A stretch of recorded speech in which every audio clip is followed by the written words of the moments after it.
Welcome, true crime lovers. This is Underage and Full of Rage.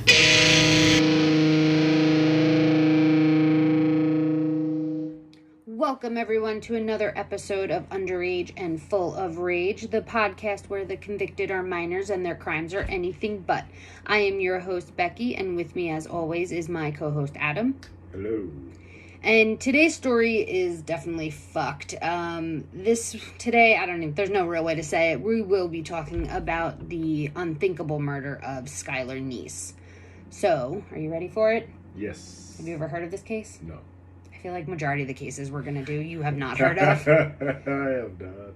But I like that. I think it keeps it fresh. It's like telling the story to, I like telling new stories. So, let's get it started. On the night of July 5th, back in 2012, Dave Neese goes into his daughter's room, expecting to see her sleeping, watching TV, listening to music, or one of the million other activities an innocent young 16-year-old does for entertainment while sitting in her room on any given day during the week. But to his surprise, when he went into her room, all he found was an open window and an empty bedroom. This overview sent Dave into a panic, as it would any parent, leading him to call the police to report his daughter Skylar as missing. Skylar Neese was only 16 years old when she went missing during the early hours of July 6, 2012 in Morgantown, West Virginia. She was the only child of parents Mary and Dave Neese, and this little girl was quite impressive too. At 16, this is crazy. Okay, so at 16, she was not only just an honor student, she had a part-time job at a Wendy's outlet, which I'm assuming is one that's like in a rest stop or in the mall, I would assume. But anywho, her parents also said that while doing all this, she also had dreams of being a criminal defense lawyer. And the first thing I can think of is do you know what I was doing at 16? Not planning on being a criminal defense attorney. No, I was, barely functioning. If anything, the only thing I had was a job, because I need beer money. So, after reporting that Skylar was missing, the police were able to start building a timeline fairly quickly because the Neeses lived in an apartment complex that luckily had a surveillance camera. So, they pretty much caught Skylar sneaking out of her bedroom window at around 12:30 a.m. And on the video, you can see her getting into, and on the video, what you see is her pretty much just getting into a sedan. So, although they have this footage of Skylar, and it was super helpful, it quickly backfired on the Neeses as this footage led the cops to automatically believe that Skylar had most likely just ran away, and with that, the case was closed. The police took no further action, so much so they didn't even bother issuing an Amber Alert, which kind of threw me because I know Amber Alerts are mainly abductions, but even so, if she's a runaway, she's still a minor, so legally, doesn't she have to be returned home? I thought so. I thought if you were under 18, it was you had no choice.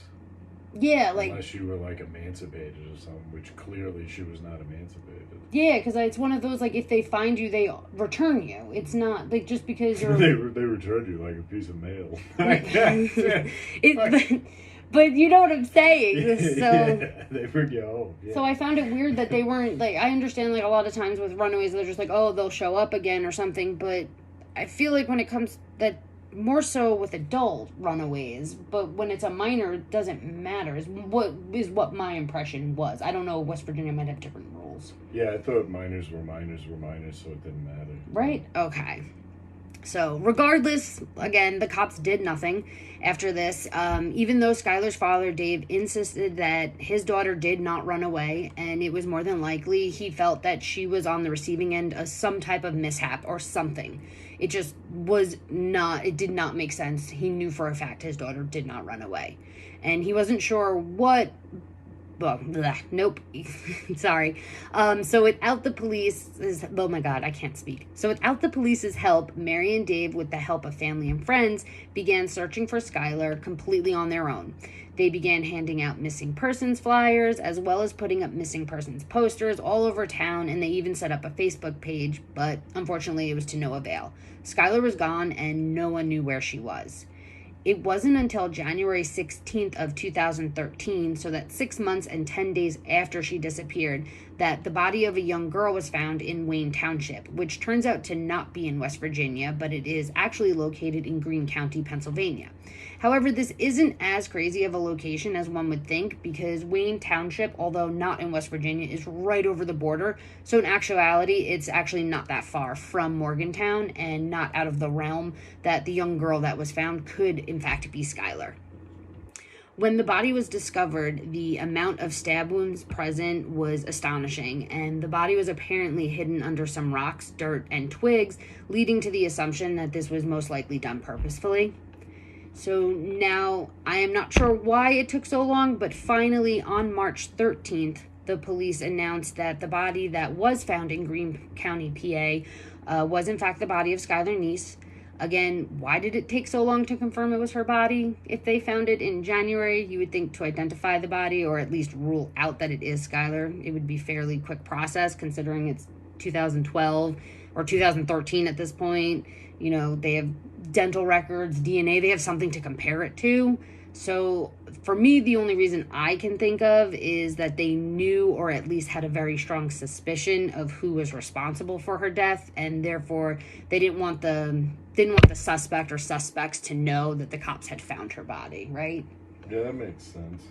Because I feel like you'd want to identify that body as soon as possible.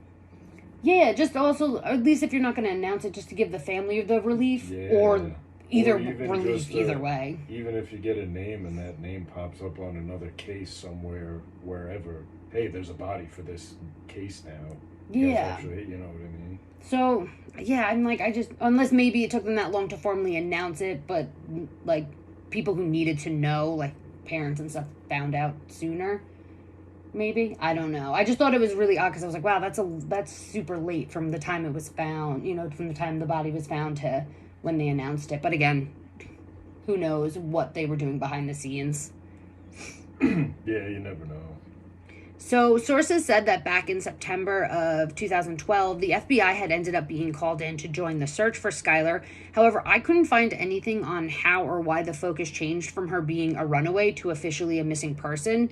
But they determined that the car that had picked her up that night clearly belonged to a girl named Sheila Ray Eddy, who was not only a close friend of Skylar's, but was her closest friend, and they had actually been best friends since they were 8. So, no surprise there that she knows the person who came and got her that night. What the cops didn't know is that in the car with Sheila was another close friend of both Sheila and Skylar. It was a girl named Rachel Schoaf. It turns out that Rachel had come into their lives freshman year of high school, and although she didn't have as much history with the two, it didn't matter because sources said that these 3 girls were a tight-knit group and they pretty much did everything together. As time went on, though, 2 of the girls became a little bit closer with each other, making obviously one of them odd man out, and you guessed it, Skylar unfortunately began noticing her invites to hang out with the girls becoming less frequent, which obviously caused tension amongst the group, with Sheila and Rachel on one end and Skylar by herself on the other. And a lot of people always say, like, well, 3's a crowd and 3 doesn't work, but I don't know. I might be one of the rare people. Me and my 2 friends, we're a group of 3 girls, and I feel like it actually helped us not murder each other because we basically, I feel like that was a bad choice of words. Like, that was such a bad choice of words. But I meant, like, with arguments and stuff, we always had one of us to be the mediator with us. So Mediator, instigator. Depends on who you ask. No, I feel like the 3 of us were able to work out issues a lot quicker because we always had a third person to say, like a third party to be like, to show both sides and help them realize the other side of the argument. I gotcha. So I just chose really bad choice of words right there. I take that back. But that's how I feel. So in my case, having a group of 3 worked really well. But majority of people that I've like heard talk about stuff always say like 3's a crowd and 3 just does not work. So I guess to each their own. I don't know.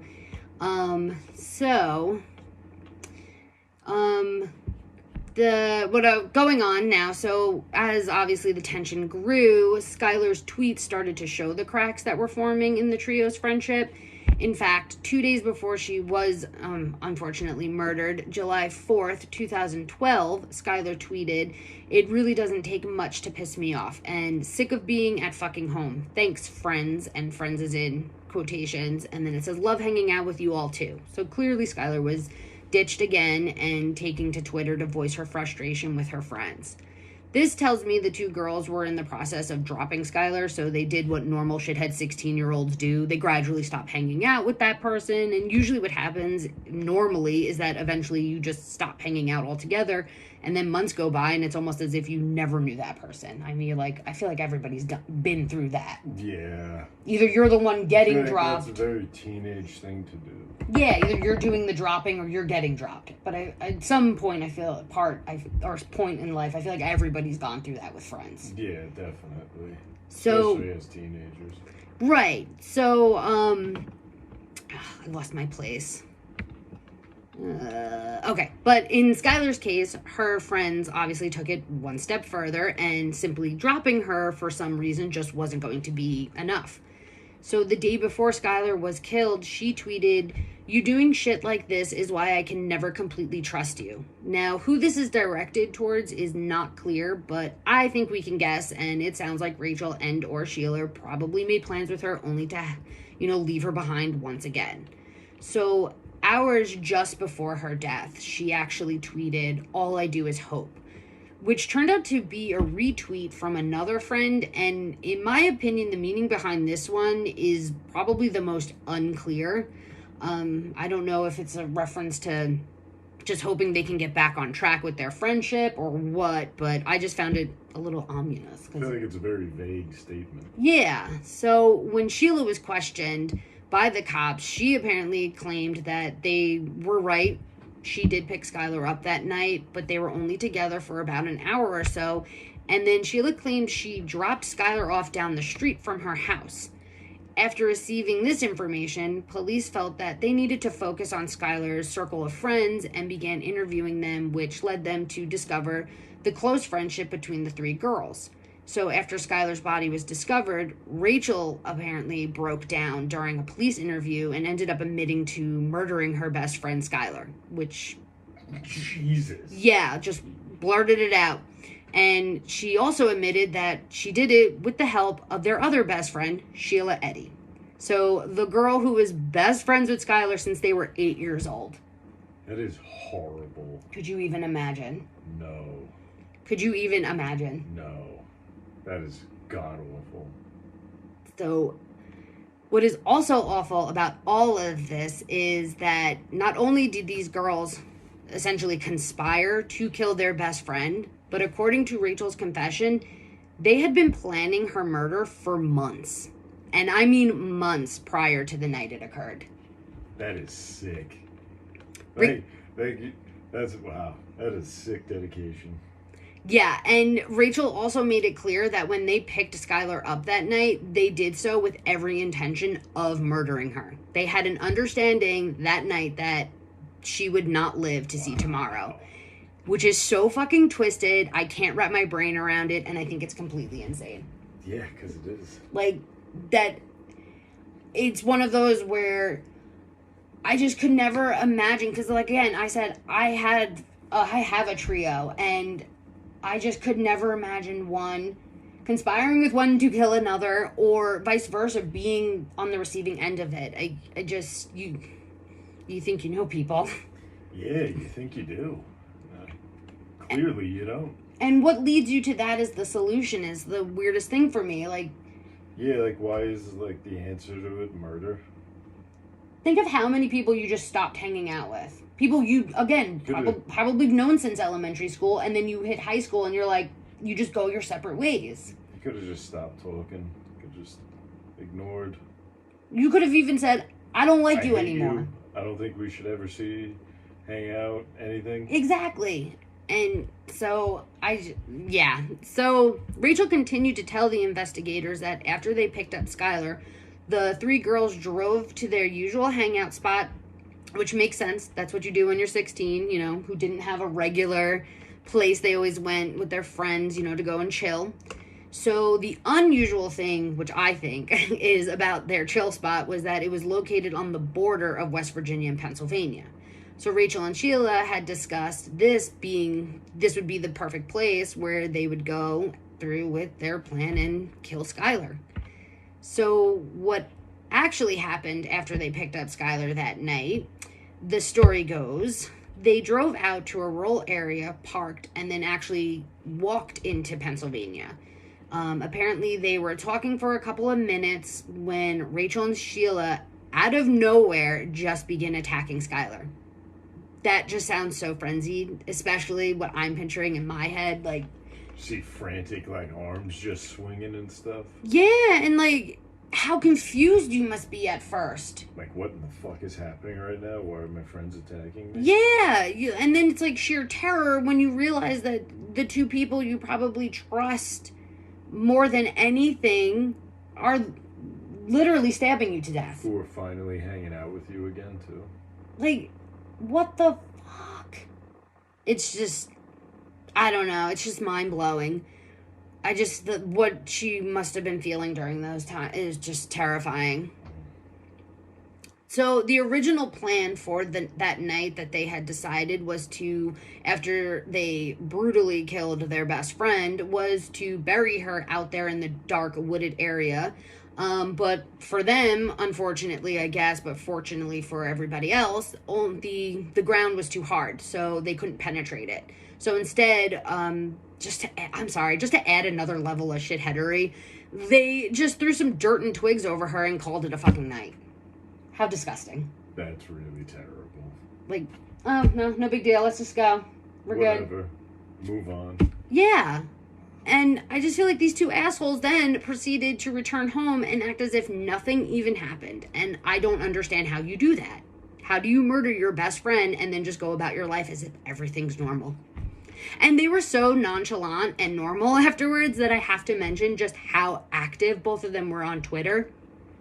Sheila was regularly tweeting her thoughts and daily activities while an entire community was out searching for her best friend. So much so, on July 7th, 2012, so just days after she murdered Skylar, she tweeted a happy birthday message, and then she kept this type of everyday bullshit tweeting up in the months that followed Skylar's murder. Although at the time, yes, as far as the public knew, Skylar was just missing, but clearly she knew. So she would tweet things about literally mundane crap, like just about watching TV, how she hated homework. It's just completely unhinged in my mind. Did she think it would look suspicious if she didn't continue to tweet random meaningless shit? Well, I actually thought was my thing, or my perception on that is, it's one thing to not, I guess, like, to put out the appearance that you're trying to keep up the regular appearance, but for some reason with hers, to me it reads as like she genuinely truly just does not give a shit. Because look, I have more. You did just kill your best friend from the time you were 8 years old, so like half of your life, right? Yeah. They're like 16 and shit. Yeah, they're only 16. So fucking half of your life, your best friend. So, because there's more. So on October 30th, she tweeted a picture of her and Rachel, and they were making like frowny faces, and the caption read, "No one on this earth can handle me and Rachel. If you think you can, you're wrong." And then on January 8th, 2013 now, which is after Rachel had confessed, she tweeted this, "Staying home on Tuesday is the best because Law & Order SVU is on all day." And I just feel like the ordinary, mundane that's what makes these more disturbing. I just, like, it's just so careless. I like how she mentions Law & Order SVU. All the shows to be on all day. That's the one you pick. It is a good show, though. So, I don't know, like, the way I was taking what she did, or what they did, I feel like they just kind of saw her, like Skylar, as kind of like an annoying, and someone who started to become annoying to them.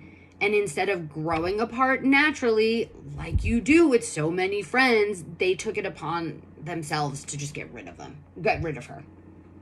It's crazy.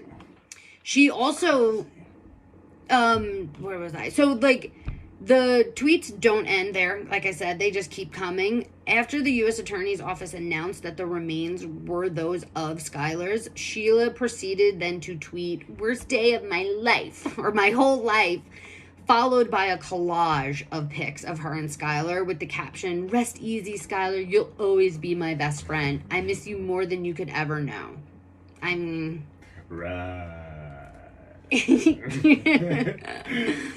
She has to be seriously, like, clearly doing this shit, obviously, just for the show of it all.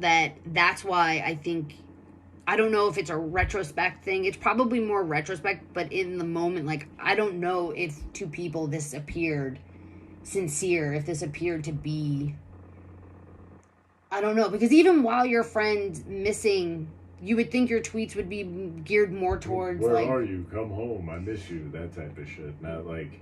I'm having the time of my life. Bored. I hate homework. Yeah. So, I think the most shocking, fucked up tweet of them all was posted on March 31st. It simply stated, "We really did go on 3. And I will speak more on this later." This tweet was then followed by, this tweet irritates the crap out of me. "They say you remember the past better than it really was." What does that even mean? I have never heard this. Have you? I cannot say. I don't even know what that means. I don't think I've ever heard anything like that. I was going to say, I feel like it doesn't even make sense. And to me, it sounds like she's doing that thing where she's trying to sound so profound. And instead, since she's a fucking moron, she just sounds like a fucking moron. Right? Yeah. Like a 16-year-old. I know. When you're 16, though, you do think you know it all. You really do. It's amazing how little you know. But you don't know shit. But you think, you just think you know so much. So only 1 month following that post, the cops would end up arresting Sheila and her, arresting Sheila as her and her mom left a Cracker Barrel. And Rachel, on the other hand, had turned herself in on her own. In fact, if it was stated that if it wasn't for Rachel and her guilty conscience, basically confessing and telling them everything about where they could find, not where they could find Skylar, but like basically telling them everything about how they led them up to that moment, it was questionable of whether the police would have ever even found Skylar. It's definitely debatable because of where she was. So Rachel confessed months prior, and for some reason she was not arrested and allowed to walk free while the investigators continued building their case. During a search of the Eddy's house, the police confiscated her computer, phone, tablet, some knives from her kitchen, and the Toyota Camry that was at the house at the time. They ran analysis on it and discovered blood matching Skylar in Sheila's trunk. So this was the evidence that gave the go for the arrest that took place on May 1st. And investigators said they attempted on multiple occasions to get Sheila to incriminate herself, even going as far as having Rachel wear a wire, but it did not matter what they tried because Sheila never budged. And that is seriously frightening to have that mentality, I think, as a 16-year-old. To be so callous and conniving. Like, to me, that's next level. It's impressive. It's impressive to be like that at the age of 16. That's some cold-blooded shit right there. Yeah, that literally no... You are a cold-blooded fucking person. Yeah. No heart, no nothing, no emotions, no empathy, nothing. There's just nothing. Weird. There's nothing behind those eyes. They're dead eyes. Now, back to that tweet I want to quickly mention. So that tweet that Sheila did, that Sheila posted, "We really did go on 3, is referring to the girls that night agreeing to begin stabbing Skylar on the count of 3. I had a feeling it was going to be something like that. How fucked is that? Yeah. I told you. You're cold-blooded. That is like... The story's fucked. There's no other way to put it. The story is so fucked. So, to post that shit also for everyone to see just shows the lack of remorse. I think to me it reads like she posted it and laughed about it. Like, wow. You know? That's so funny. That's so terrible. Right? Oh, God. Like, you're a terrible person. So, anywho, moving on, this brings us to sentencing. So I'll start with Rachel Schoaf. On May 1st, 2013, she pled guilty to second-degree murder by unlawfully, feloniously, willfully, maliciously, and intentionally causing the death of Skylar by stabbing her and causing fatal injuries. Rachel provided a public apology, which, great, but does it really mean anything? I really, when they do these, I just don't know how much I believe the so-called remorse at this point, especially when you take into consideration her mugshot, and in fact, both of their mugshots are infuriating. You have to see them. If you haven't seen these, you have to look them up. These two girls are done up and smiling as if they just passed their driver's test and are getting their license. Like, it's seriously absurd. You just want to punch them when you see them in their fucking... They look proud of themselves in their mugshots. And by being that person, by being like... Because they're social media people, they probably grew up on social media, so you got to be ready to take pictures at all times. Oh, that's a good point. You know what I mean? I didn't even think of that, because that seriously, you have to, like, it looks like they're taking like a profile shot or something. Like, you have to see them. They are terrible. Like, you just, like I said, you just want to punch them because you know what they did in their mugshots, and they just look so pleased with themselves. It's disgusting. Absolutely disgusting. So Rachel ended up receiving 30 years and is currently serving her time at, I think it's Lakin, right? Lakin Correctional Center in Mason County, West Virginia. She does have a projected release date of April 30th, 2028, which I don't understand if she received 30 years. 30 with parole after 20 or something? Parole after however many? Oh, maybe because she did have her first parole hearing in May of 2023, which is 11 years served thus far. So maybe that was it. Maybe like I just saw 30 years. Thing weighs into that. And okay. Maybe, I don't know. Yeah, I just saw 30 years. So, but I guess it had to have been like, yeah. So it was during this parole hearing where Rachel Schoaf would confirm certain rumors regarding her and Sheila's motive for doing this in the first place, because there was never really any understanding or any motive. Rachel goes on to tell the parole board that her and Sheila began having intense feelings for one another and had started a relationship, and that they were pretty much scared that Skylar was going to expose them. So throughout this story, if you listen to it, she is constantly dropping in my 16-year-old brain, which I felt was a little manipulative, and I still don't know how much I believe this.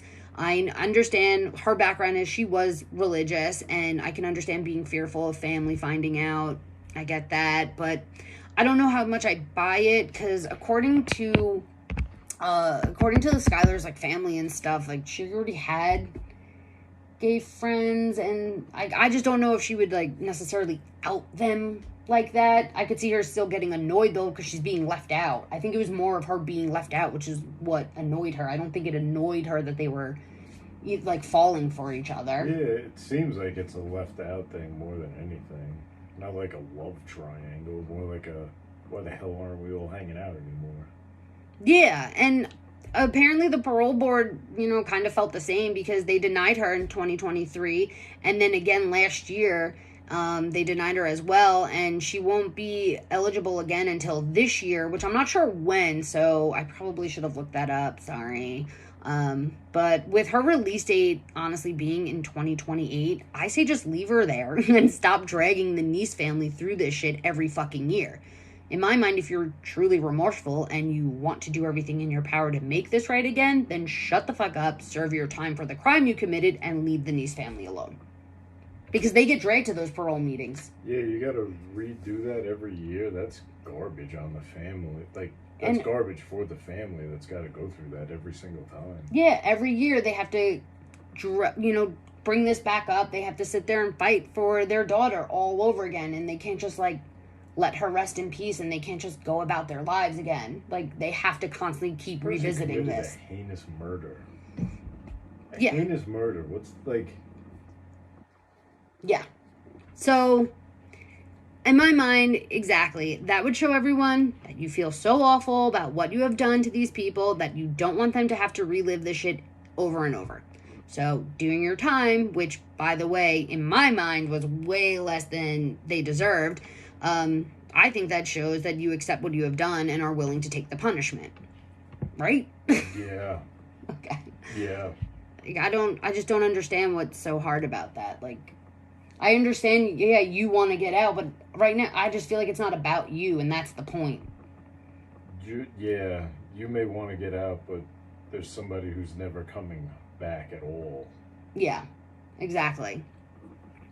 So, that was Rachel's show of sentencing, and yeah, so I guess, I don't know, I'll find out, I'll do an update if anything, find out what happened with her parole when she's going on parole, when she's up again for parole, or if it already happened. But now for Sheila's, her sentencing occurred a few months after Rachel's in September of 2013, and she was tried as an adult and indicted on one account for each of the following: first-degree murder, kidnapping, and conspiracy. Sheila originally had pleaded not guilty to these charges, but ended up changing her plea to guilty shortly before her trial began in January of 2014. She find out what she'd be looking at if it went to, like, a jury, and the jury found her guilty? Is that why? I have no idea, but usually that's what it is. Like, I'm assuming, obviously, Rachel Shove took, like, a plea deal. Yeah. Which is why she didn't get any of the, like, they both committed the same crime, but yet if you notice, they're convicted of two different things. Yeah. So I'm assuming Rachel Shove took the... I feel like that conspiracy shit gets you put away forever. Yeah. So she received life. Sheila received life with mercy and is also in the same correctional center in Mason County as Rachel, and she will be eligible for parole on May 5th of 2028, which is not far away at all, and the thought of her getting out, to me, is way more frightening than the thought of Rachel being released, because frankly, I don't think either of them should be released, especially not in the near future, but there is something about Sheila that is extremely off-putting. I don't know, I find her very unsettling, and I think, I don't know if Rachel never met her, I don't know if Rachel would have killed. Whereas, like, Sheila, I feel like there's definitely something brewing there. There was something there. Something was going to happen. It was just a matter of when, you think? Yeah. I gotcha. I feel like I don't know, I just get that impression, and again, my opinion, shit. Who cares? Who cares what I think? I'm a nobody, but that's just what my opinion is, so I'm sharing it. Yeah. So, I am very curious, though, I will say this, I am very curious to see what she does have to say for herself when her parole hearing comes up, because in order, to even be considered for possibly getting parole, you have to show remorse for the crimes you have done. And I think she's a chameleon, and I think she is fully capable of going up there and saying she is remorseful and putting on the show. But if she actually means it, I just don't know. That's the one thing. I don't know if it would be sincere. I feel like you never really know if any of them are sincere. That's true. That's true. And I also feel like that's one thing that's wrong with our system. Because in order to get parole, you have to admit guilt and that you're sorry. And I'm like, what about all the people that... They just say that. Well, yeah. No, but what about not even the people that just say it? I was going to say, what about the people that are innocent sitting in jail, sitting in prison? Like, why am I going to admit? So the only way I can get out is to admit to something I didn't do? No. So that's where I think there's all... I gotcha. But... Yeah. That's pretty fucked, yeah. No, yeah. But again, who knows? Like, it's... I just don't know how sincere it would be. And I would hope if it's not sincere that enough people will read through it. I feel like people don't... maybe. Maybe. So profound. All right. Yeah. So that's it, guys. That was the tragic and senseless murder of Skylar Neese. But before we go, to lift you guys back up, it is time for our shithead of the week. So, Adam, who do you got for us?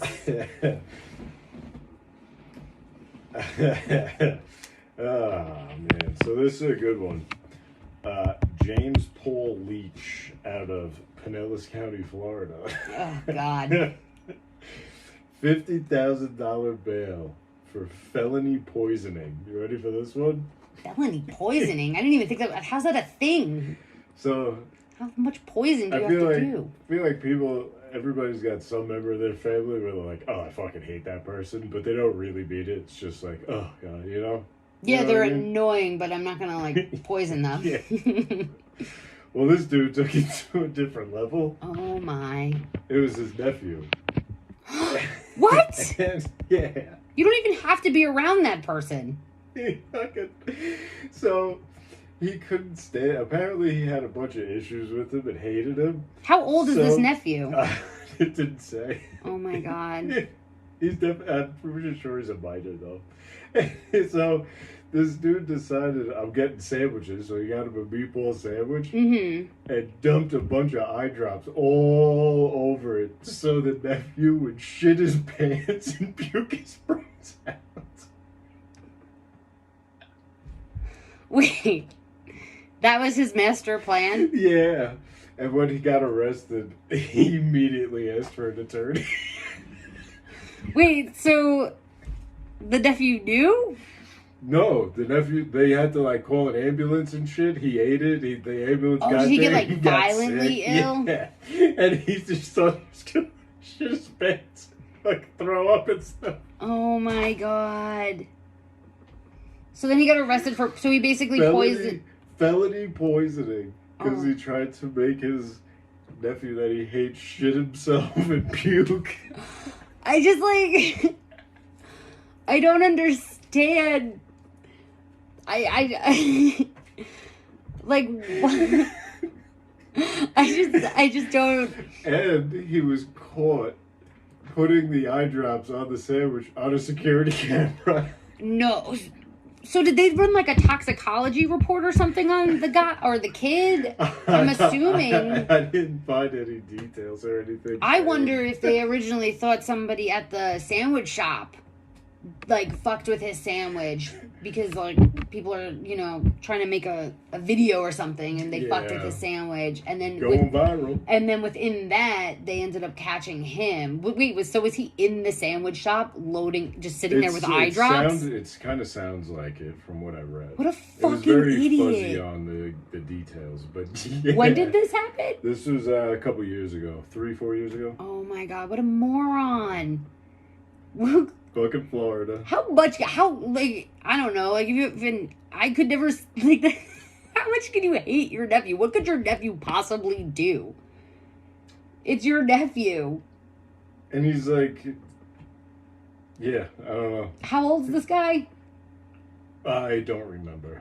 Oh my God. 30s, 40s probably. I was gonna say, is it, yeah, I'm like, is it a case where it's like me and my nieces and nephews were relatively close in age, or was it like a 57-year-old man and an 8-year-old nephew? I think it was like, it seemed like 30, 40s and like teens probably. Oh my God. Probably, I'm guessing. So everything was real fuzzy around it. Okay. So that was our shithead of the week. That's an interesting one. Definitely brought. Shit your fucking pants. I feel like that definitely brought me back up. I don't know about anybody else. That's an interesting one. I was not expecting that when that's what you came up with. I didn't even think. What is it? Felony poisoning? Felony poisoning. It's a real thing. Oh my God. All right. $50,000 bail or bond, whatever. Jesus. Well then, I wonder where that guy is now. I can tell you his nephew probably does not speak to him anymore. So with that, thanks for listening, and until next week, make your dash count and don't be a douche. Don't shit your pants. See ya.